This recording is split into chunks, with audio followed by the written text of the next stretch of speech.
le platform abantwana bakaNkulunkulu abasindisiwe egameni likaJesu. Bakhona lo ngakholwa siyathemba ungenele kuzofunda. Manza kwethu kunezinto okumele siyicacise la singachemena umuntu. We know ukuthi baningi abaprofeti abaphumile ababhisi ngembona amaphupho. Zonke izinto ezikhona. Some of them baze bahamba bawela nomngcele ongabafuni ukusitshela ukuthi uJesu ubuya nini. Basitshela ukuthi mhla 23-24. Mhlawumbe siqaleni ngokuthi njengoba kungenzakalanga kusona iduty ethu ukuthi lokho sesokuphendula ivangeli kube ngathi ivangeli uba thina sperate bona barongo. Akusona umsebenzi wethu kodwa kunento engifuna ukuyicacisa kuleyo ngxenyana leyo ukuthi asikwazi ukuthula singaba expose lokho angeke sikwazi ukwenza.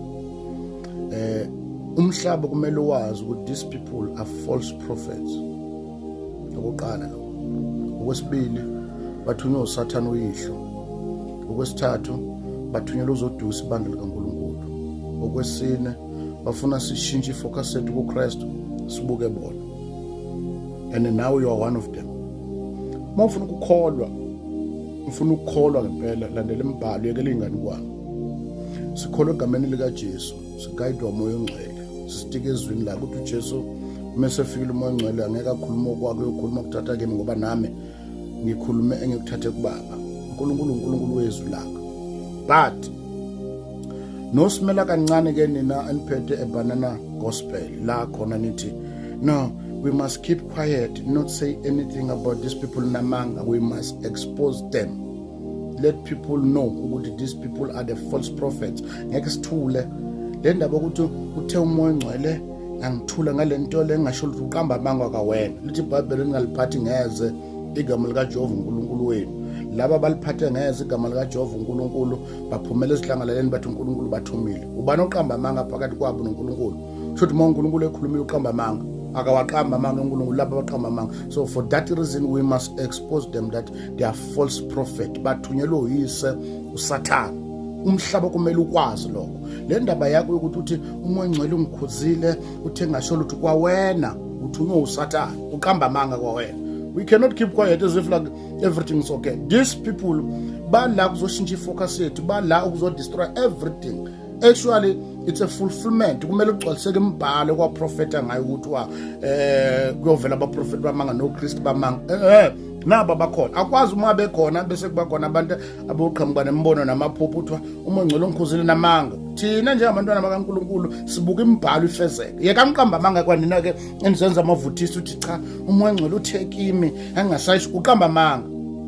Akakwazi ukuphuma umuntu ethi uNkulunkulu bese wena kumele sikhulume sithi this uthi uJuda sebakhona baphakathi kwethu kwaprofeta ngabo. So we must not expose them because umoya ongcwele ukhuluma nawo unamanga kwawena. Uzuqambela umoya ongcwele amanga. Ake nguwonisha kwawena ke uqambela umoya ongcwele amanga. Lithi iBhayibheli othi uNkulunkulu yothethelelwa, othi uJesu yothethelelwa kodwa othi hlambalaza umoya ongcwele akayikuthethelela. Musuqambela umoya ongcwele amanga ke ngoba elakho icala ngeke uthethelelwe. Laba abantu bonke nalaba basasele kumanje abasakhuluma zonke lezi ingane kwanze ingulube bonke igroup eyodwa same WhatsApp group. Laba sakhuluma ngenyama ophalona igroup eyodwa same WhatsApp group baphuma endaweni eyodwa namanga nodwa nithunywa uSathane nonke. We must not keep quiet because lento eniqhamuke nayo niyalidukisa ibandla likaNkulunkulu libheke wena bese kuba khona abantu abazoqhamuka ukuthi ebanana gospel. No, but guys, no. Lithi iBhayibheli kumele siyidalule imisebenzi wobumnyama. Naba asibazi lava bonke labaphethe ingulube amakati abadla ophalona bathi kudliwa kungadliwa ini kwadla bonke laba bantu basebenzela uSathane baqhamuke embusweni kaNkulunkulu. We must expose them kusho iBhayibheli. Ngeke sithule kwawena ke be careful ngoba uyoqhwabela izandla yithi uxabana noNkulunkulu. Siyakuwonisha.